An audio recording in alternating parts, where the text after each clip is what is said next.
Today, a writer who asks us to look beyond the headlines and listen again to GeorgeMichael. Now, GeorgeMichael was one of the defining artists of modern popular music. From Wham to his solo career, he combined pop instinct, soul, vulnerability, and ambition in a way few artists ever have.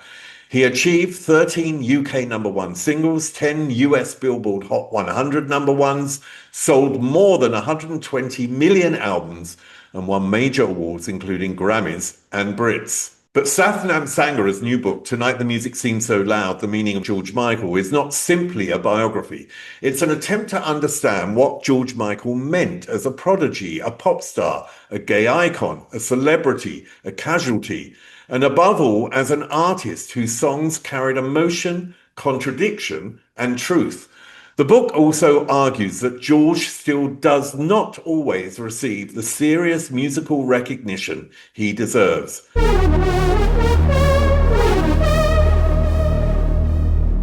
Sathnam Sanghera, welcome.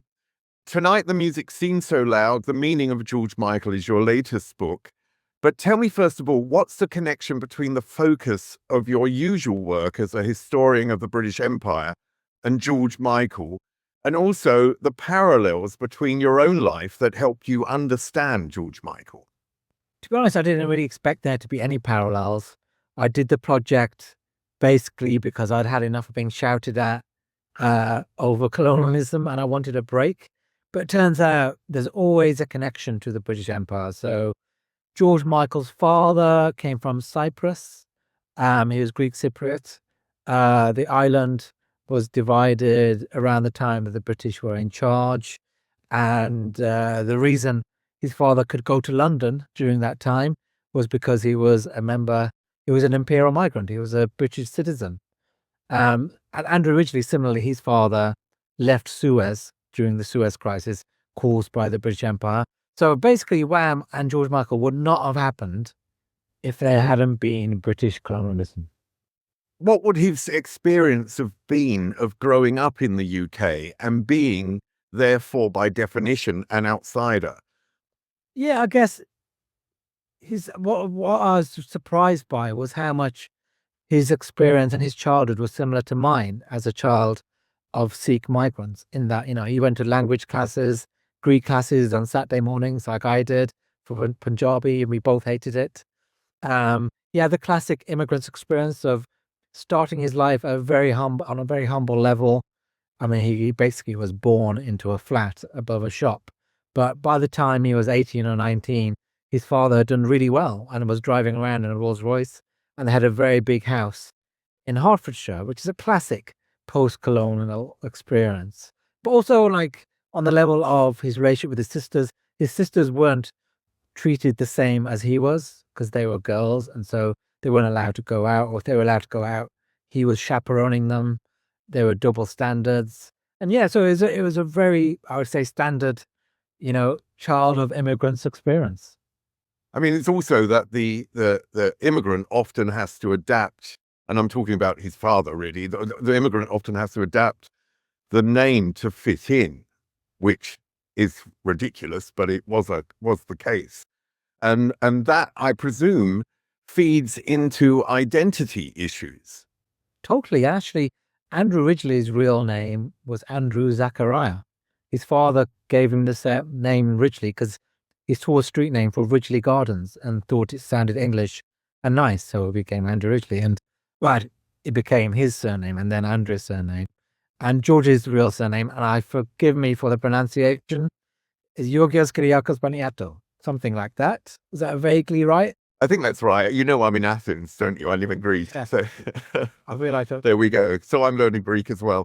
What was your interest in George's music when you were young? How was that triggered? Yeah, my sisters were really into Wham, my older sisters. Basically, they fancied George and Andrew along with millions of other girls. So it was the only original music in the house. So I heard a lot of it. Wasn't particularly massively into it until actually around the time of Listen Without Prejudice, by which time my sisters had moved on. But I found the sensitivity of his lyrics and also his voice really appealing. And therein began a lifelong love affair. But how did he being a child of an immigrant of the British Empire, play into his interest in music? Would that have impacted his specific interest in music, do you feel? Well, I argue this in my book, in that I do think if you're a child of migrants, you approach culture and art differently, because you don't have loads of people around you telling you what's tasteful and what isn't tasteful. And I think you absorb everything, and also you absorb it innocently. And I feel that was definitely the case with George. He just loved pop music, and which is why it reflected in the range of the music he was into and played. He made rock music in the form of his Freddie Mercury cover. He made kind of almost country music at times. He made pop. He made soul. And I think it's someone who truly listens without prejudice does that.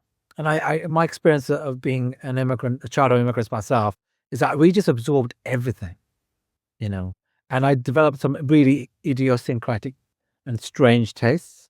And I think George was the same. Is that because of people like me being, well, I mean, my DNA is quite wide, but being, white, British, brought up in Essex, moved to London, and my tastes are also dictated by what is deemed to be cool and not cool? Yeah, absolutely. And actually, this extends to my fandom of GeorgeMichael. Being into GeorgeMichael in the 1990s in a boys' school was not cool, but I know everyone around me was into Nirvana and Blur and Oasis, and I was into GeorgeMichael, Prince, Mariah Carey, and I didn't care. I just talked about it. And I didn't have that chip on my shoulders or voice in my head saying, don't do that, it's embarrassing. And I think that's the privilege sometimes of being from not here, or having parents who aren't from here. I mean, if we talk about Wham, Andrew Ridgeley always got this sort of bad press about being in the band because he was a mate of George, or, and that was it, which wasn't true. And he was involved in the co-writing of many songs. Can you tell me about that? And what was the truth of their working relationship? Yeah, it's not fair the way Andrew has been talked about over the years as kind of like a nobody, and the idea that he didn't contribute to Wham. I think Wham would not have happened without Andrew. When the band started, or when their first band, Executive, started, people said Andrew had the better voice, that he was more confident on the stage. In the early interviews, Andrew was doing most of the talking. And that's because George didn't have very much confidence.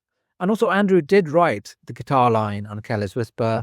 He co-wrote Club Tropicana. He co-wrote Wham Rap. And, he had talent. And there's an idea now, people often say to me, oh, do you know that George gave Andrew a writing credit on Careless Whisper as a pension? And it's not true. Andrew did a lot.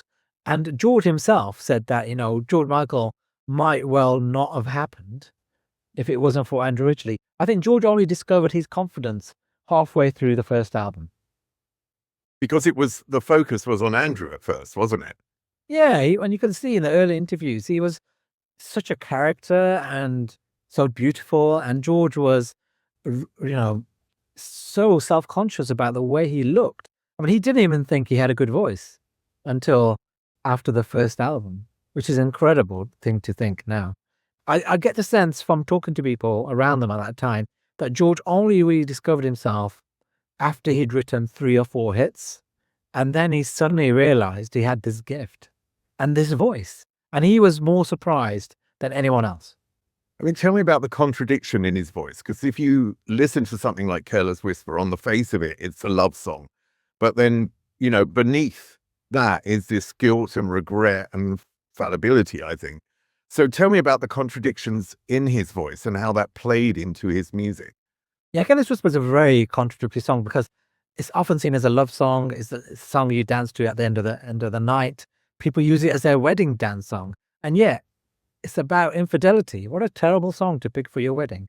But I think it's a reflection of George's vocal complexity. And I think you see it most in Last Christmas, which is, been covered hundreds of times badly, mainly because people sing it in a positive way. The tune is quite upbeat. The sentiment could be said to be quite good, positive. You met someone special. Actually, the way George sings it, he's saying the opposite, isn't he? He's actually focusing entirely emotionally on the person that he's lost, even though he's found someone new, right? And I think George has that in almost not all his songs are straightforwardly happy or straightforwardly sad. There's always the opposite emotion. So in Fast Love, it's just a straightforward dance floor banger, whole verse about grief in the middle of it. Jesus to a Child, a very, very sad song, but also real moments of joy and celebration in that song. And that was George. He could do that happy, sad thing in a unique way. I mean, the Beatles did that. I think that was mainly because of the contrasting personalities between Paul and John. But George did it entirely by himself. I mean, I had a real strong feeling when I read the book that the relationship with his father fed very much into the drive of GeorgeMichael to be successful. His father didn't want him to take that path as a singer, did he?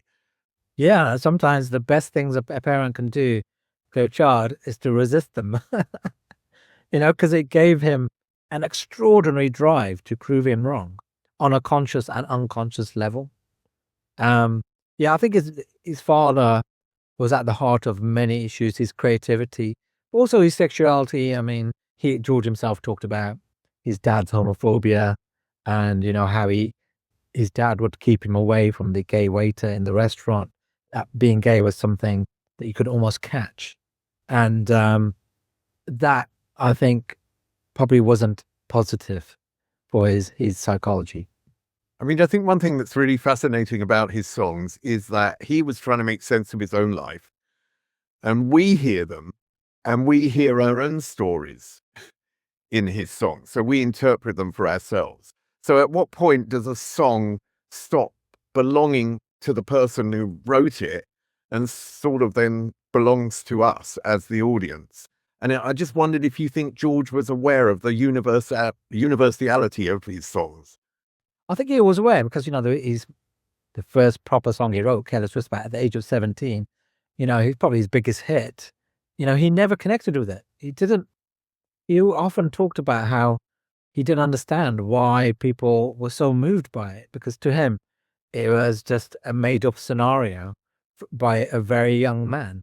So I think he was aware very early on that songs can have a life of their own. It's very interesting going back to some of his biggest hits and realizing that, I Want Your Sex is written about a man, a very specific French man. I Different Corner is written about Brad Branson, the photographer, who ended up taking loads of photographs of George. And knowing that, for me, actually just adds a layer of appreciation for the songs. It doesn't change the way I feel about it. Knowing that actually just makes me appreciate them even more. Yeah, I mean, it does seem to me that pain of not being able to come out and be his true self played into all his music. He wrote 2 hits called Freedom, and it's the oldest story in the world. Repression is miserable for the person, but creates beautiful art. If you stop people being able to express what they really feel, they find artistic ways of expressing that. And I think being in the closet made George miserable, but also it produced beautiful art for us. Yeah, I mean, also that for me, this reading your book took me back to a very painful period. I mean, I came out when I was 17 in 1977. I'm a slightly different generation to George and lived through the 80s. I went to the same clubs in the early 80s that George went to, like Bolts or Lasers. I can't remember what it's called, near Turnpike Lane or between Turnpike Lane and Manor House. And it was a horrible decade to be gay. And it really, reading your book really made me feel for him that someone so in the public eye at that period must have really suffered. Yeah, and I'm very, very touched that you felt that way reading the book. But yeah, I was shocked by that. I mean, people still say mean things about George being in the closet now. And I think you've got to go back to the 80s and remember how impossible it was to be gay and in the public eye. All these people who now we view as always being out were not out. Elton John got married. Freddie Mercury had a girlfriend. Kenny Everett got married. Boy George was saying he was bisexual till 1985. The Pet Shop Boys weren't out. Pretty much it was erasure and the communards. Maybe Frankie Goes to Hollywood, right? Almost no one else was out. And that was the simple reason for that. The tabloids made it impossible to be gay and in the public eye. Just think of that headline that the Sun published when Elton John got married. And the headline was, I'm sorry for my language, but it's their language. The headline was, "Good on you, Pufter." I mean, that's just unbelievable, isn't it? Front page of the Sun. But that is the cruelty of the times. And no wonder a very young man, I mean, he's barely out of his teens, who's very talented, wants to be a success. He has a choice. You know, do you speak your truth, but then destroy your career or not? I mean, also some of the stuff leveled against him came from pop stars. It came from well-known people, Boy George. You know, I mean, when I used to present on MTV, and that, you know, George would say something to try and pull GeorgeMichael out, as it were, you know, and it was I found it very offensive, but interesting that it also came from the gay community as well. Yeah. I mean, I put together for the book, I put every single insult that Boy George hurled at GeorgeMichael, and it ended up being a very long footnote. You know, he was pretty mean to George. And I think Boy George said this himself. Behind it, I think there was envy. There was envy at George's success, but also his talent. I mean, there was one vote. Boy George and GeorgeMichael had very similar voices. GeorgeMichael actually covered a Boy George song, "Victims," beautifully. And when he covered it, I was like, oh, this is what it's about, because George's version is better. And there's that envy, isn't there? It was also the era, the absolutely high point of AIDS, you know, like in the early to mid 80s, when it was really taking hold. And as I said, I used to go to this club where George would go and actually dance to a Wham track, dance to his own tracks, which was fun. He's famous for dancing to his own tracks. But the only reason I'm telling this story is that I went back in '92 to do an interview there for MTV, and it was a location, and the Greek guy, the hetero Greek guy who was the owner, was there. And I said to him, you know, listen, I used to go every Saturday night between 82 and 84 to this club, and I loved it. Why did you shut the club? And he looked at me and said, everyone died. Oh, God, yeah. And it was the moment where I realized that everyone did die in that period. But because I'd moved out of those circles and you didn't see people dying, they would disappear. And that made me realize also that it was impossible for him, because his mother was terrified because of AIDS, because, you know, he was gay. And that was also synonymous at that period, you know, in the idea that if you're gay, you're going to have AIDS. Yeah, this is the reason he gave, looking back on why he didn't come out earlier, is that he was worried his beloved mother would be terrified. And yeah, and being gay was associated with AIDS in the 80s. And yeah, there was a high death rate. And yeah, he was trying to protect his mum, amongst many other things. When he was forced out, he became incredibly open about his life. How do you think he changed the perception of the way gay people became represented in the media? I found it a very powerful thing when he was forced out, as you put it, even as a straight man, because he gave me a really important lesson, because he basically went on TV and he said, you know what? You can't humiliate me about this, because I choose not to be ashamed. It taught me a very powerful lesson that no one can humiliate me or you unless I choose to be humiliated. It's such a powerful thing. And he said that repeatedly throughout his life. So regardless of his sexuality, I just think that is such an important lesson for young people, that actually you have some control over your life. I think that was very powerful. He became quite extreme in what he shared. I mean, he went from saying nothing about his private life to sharing every single detail. And that was partly because to keep the tabloids off his back, I think. I think he thought that if I tell everyone everything, then they can't chase me and pursue me endlessly.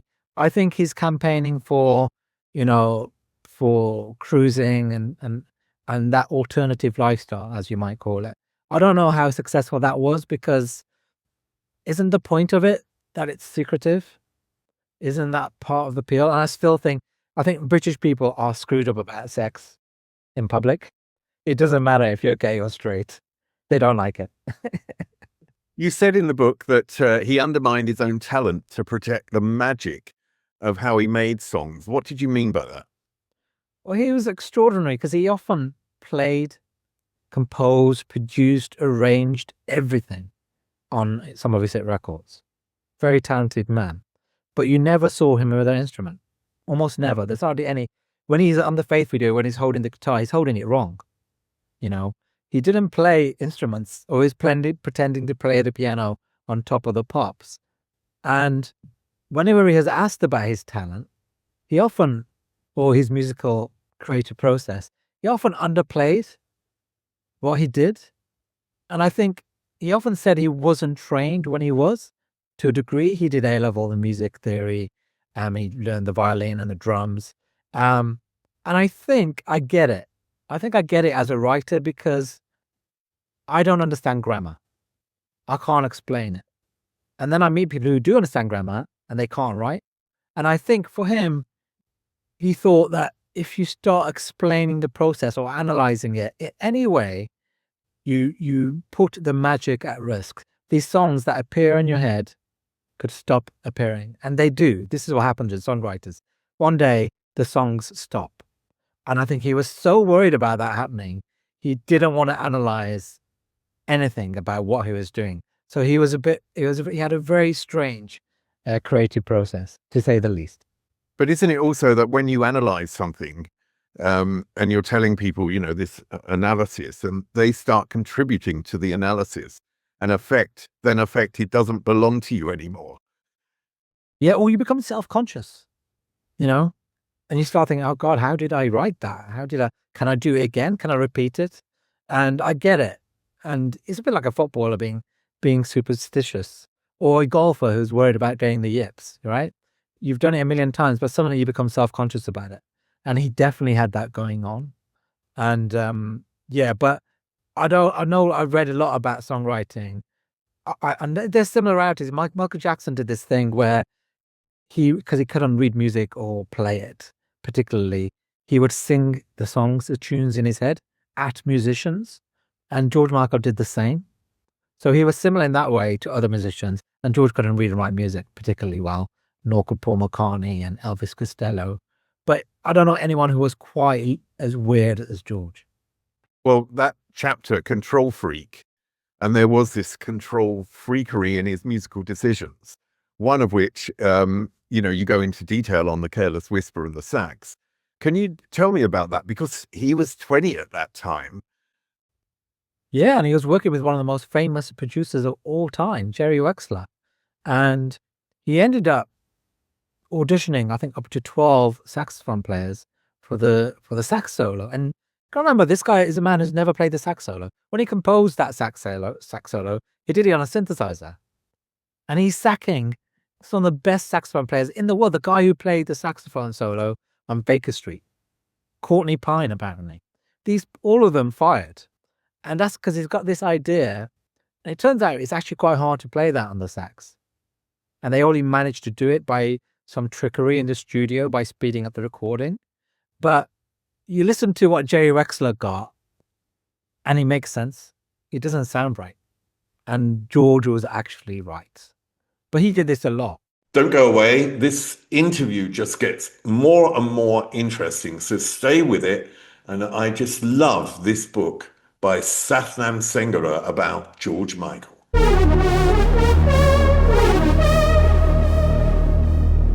You did touch on it a bit, but how did he really communicate how he wanted? Was it by showing or doing or, making it himself in a sense? Basically, it was making it himself. Often, like song like Different Corner, he plays every single instrument, produces it. The only other person on it is an engineer, Chris Porter. Similarly, Last Christmas, one of the best-selling songs of all time. He plays every single note on that, including the sleigh bells, which Chris wanted to play, but George was like, no, I'm going to play those two. And I think that's the way he found that to translate the sounds in his head, it was easier sometimes to just spend hours and hours and hours doing it himself. And he did spend a long time. He would record bar by bar. So the Faith record, he would record one sound. He would sing one bar, stop, have it played back to him, then redo it, and then do the next bar. Fastlove took 6 months to record. The vocal on Kissing a Fool took 12 hours, and John Allman was arranging it. And he didn't understand why George was singing it again and again, when to him it sounded the same. But George could always hear something that was slightly wrong, you know? And his attention to detail was insane. And also remember the story, which I've had told to me since I wrote the book, that during MTV Unplugged, he was covering that Bonnie Raitt song, I Can't Make You Love Me.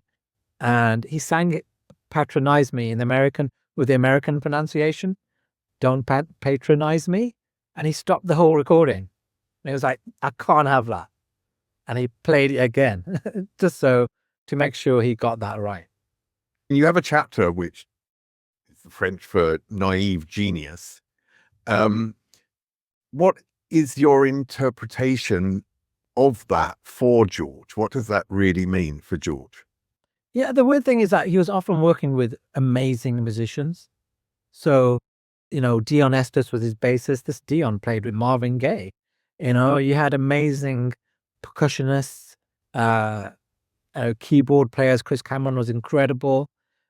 And I think at the time, they were often frustrated with him because he was quite amateur in some ways. But now you talk to them and they're in their 60s and 70s.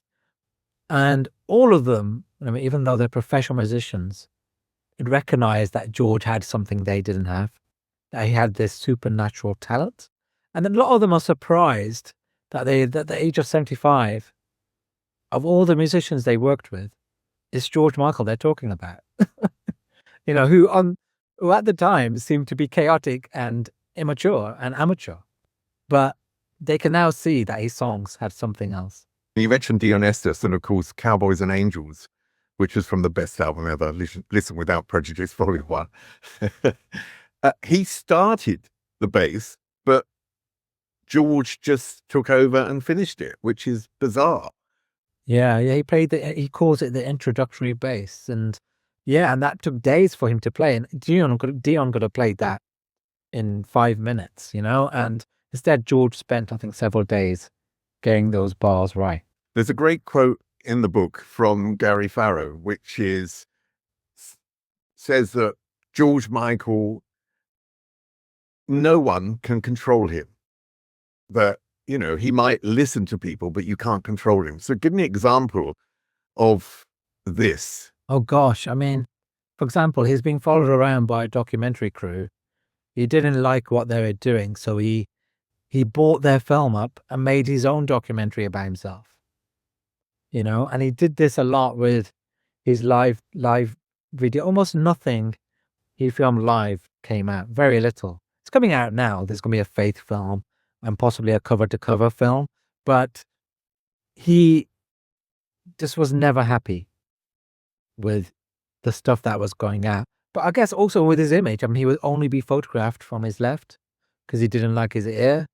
When he was filming videos, he liked to have like mirrors around the camera so he could see himself. And he was editing the videos as he was making them. The level of control freakery or control genius, I don't know what you call it, perfectionism. It's a fine line, isn't it? Well, it's seen as negative if you call it control freak. But in a sense, he was proved correct. Yeah, he was mostly proved correct. But also you look over his career now and you think, actually, you could have released that. It would have been quite good. And I watched the Wham in China film that was made by Lindsay Anderson. This is a film that George hated. It's never seen the light of day.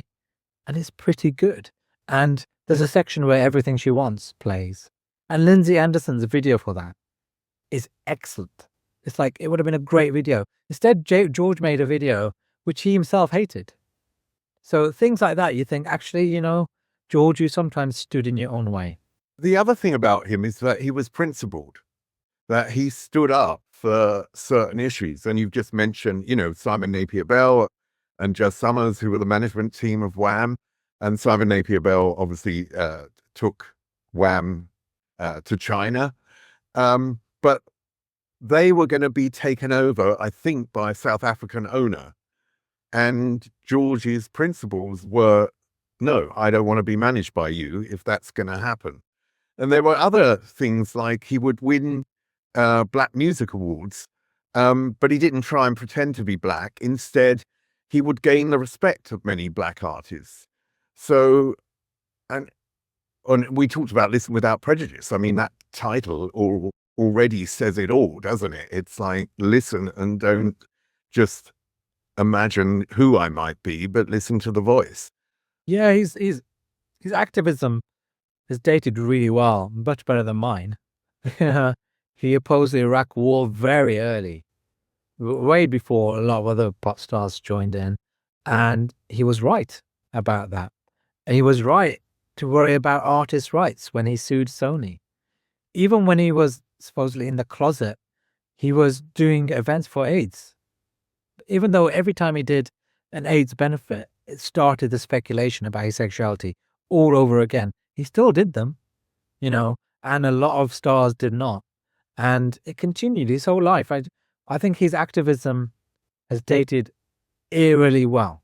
But we also shouldn't put him on a pedestal. I mean, he was incredibly generous with his money and famously a secret philanthropist. But he's also a member of certain tax avoidance schemes, and also some of his politics was made on the hoof. But he did date very well. I mean, often great artists reflect society, and there's always a question about whether they actually changed it. So in terms of George, did he sort of capture the emotional landscape of Britain, or did he really help reshape it? He opened up the charts for black artists in a certain way. He did a lot for gay rights once he'd come out. I think his most powerful legacy is opening up the hearts of straight people to the gay experience. Because I just think that music meant so much to people when people didn't know his sexuality. Those songs meant so much to people. And when he came out, it didn't make a difference to most people. I think millions of people then realized in a basic way that a gay heart is the same thing as a straight heart. And in a quiet way, I think that was radical. And it really, also he wasn't a conventional gay, he wasn't a gay person in the way that gay people were portrayed on TV at the time. He wasn't Elton John or David Furnish or Graham Norton, was he? He was himself. So I think in terms of representation, that was a very powerful thing. I think you said it at the beginning, because you said that when you were young and listened to his records, there was a vulnerability. So he gave the permission for straight people to be vulnerable as well. And maybe that is the gay aspect. Absolutely, yeah. And also I think that was reflected in his voice, in that it was masculine, but also quite feminine, and he's told this story about how his first records were by Tom Jones and the Supremes, and his voice ended up somewhere in between the two. And I think he was like that. He crossed this boundary of sexuality and perhaps gender to a degree. And I found that very appealing as a young man. I mean, you went in as a fan writing this book, you were a fan from the childhood. And I just wondered that, I've heard you say similar things to this, but, I've interviewed my heroes, and when I interviewed Bowie, it was a terrible interview. And I just couldn't do it, because no, it wasn't, it was later, but it just didn't work for me, that interview, because I was too in awe of him. I just sat there and Bowie was sitting in front of me and it was all too much. But I just wonder what you learned that you didn't know before about writing this book about GeorgeMichael. What did it change in you to find out about him that you didn't know? Gosh, there was lots. I was worried I wasn't going to like him at the end of it. And that's part of the reason why I kind of avoided him in his lifetime. I didn't want something to happen that spoiled my appreciation of these music, which meant so much to me. But actually, if anything, it's gone up in my estimation. I didn't appreciate how hard it was to be George Michael. I didn't appreciate how hard it was to be gay at that level in the 80s. I also didn't appreciate how hard it was to be that famous. Oh my God. He was probably the most famous person from North London ever, right? And I live in North London, and it's like, he had like a fan living underneath his house. He had women saying he fathered their babies. He walked out in the street and saw this girl wearing his clothes, and turns out she had broken into his house and raided his wardrobe. He was followed to the doctors. Everything he ever said was in the papers. Princess Diana had a crush on him. His life was so insane. I don't think anyone who was that famous, I don't think you survive it. I mean, think of the people as famous as George in the late 80s. Michael Jackson, Prince, Madonna. I mean, Michael Jackson, Prince, and George all died, I think, for similar reasons and in similar ways. And mainly because that level of fame is impossible. Sathnam Sanghera, thank you so much. I mean, I love your perspective on George in this book, because it's honest, and it shows these different things working inside of him. You don't just get a sort of clean version, you understand who he is, and that makes it a much more beautiful book. So thank you for tonight. The music seems so loud. The meaning of GeorgeMichael. Thank you for joining me. Thank you. Up there is an interview I recommend. Down there is where you can find all the podcast interviews. And here is where you can connect.